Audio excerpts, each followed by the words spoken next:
Ketika Rasul berkisah tentang Nabi Musa, Rasul berkisah tentang Nabi Daud, Nabi Sulaiman, Nabi Zakaria, Yahya dan Dzulkifli, di mana menurut tafsir Sawi bahwa kelima nabi ini adalah yang memegang kepada kitab Taurat. Jadi sepertinggal Nabi Musa dan Nabi Harun alaihissalam, maka nabi dan rasul yang memegang terhadap kitab Taurat ini adalah Nabi Daud, Nabi Sulaiman, Nabi Zakaria, Nabi Yahya dan Nabi Dzulkifli. Begitu panjang dari kisah Nabi Musa sampai ke Rasulullah sallallahu alaihi wasallam. Berbagai kurun nabi datang, sementara walakinna ansya'na qurunan fatatawwala alaihimul umur.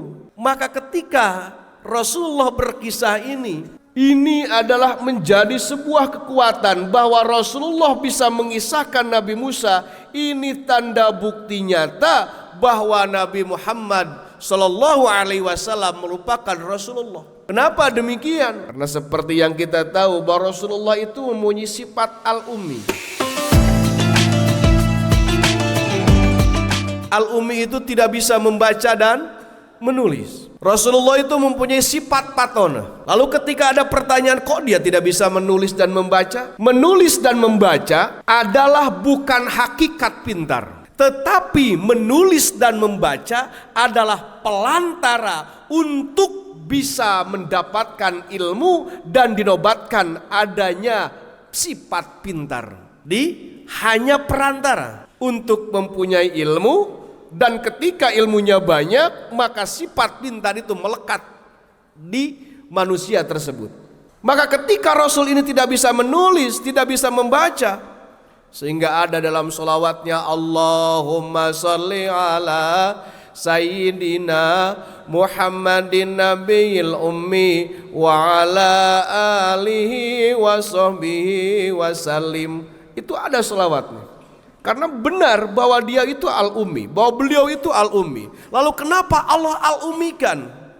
Supaya apa yang disampaikan oleh Rasulullah itu bukan hasil daripada membaca penglihatan matanya, bukan dari hanya pendengaran dari manusia, karena beliau hidup dalam keadaan al-ummi dan di tengah-tengah masyarakat yang ummi juga.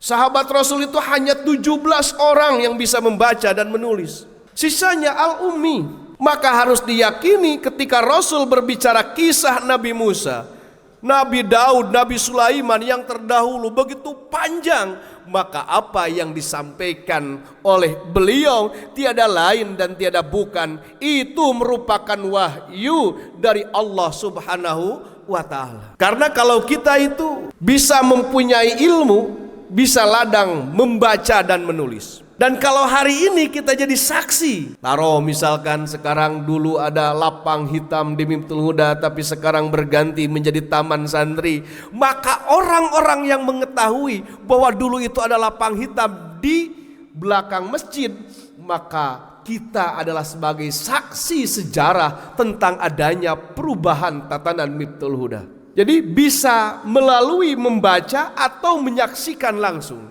Rasul itu tidak hadir di kalangan ahli Madian.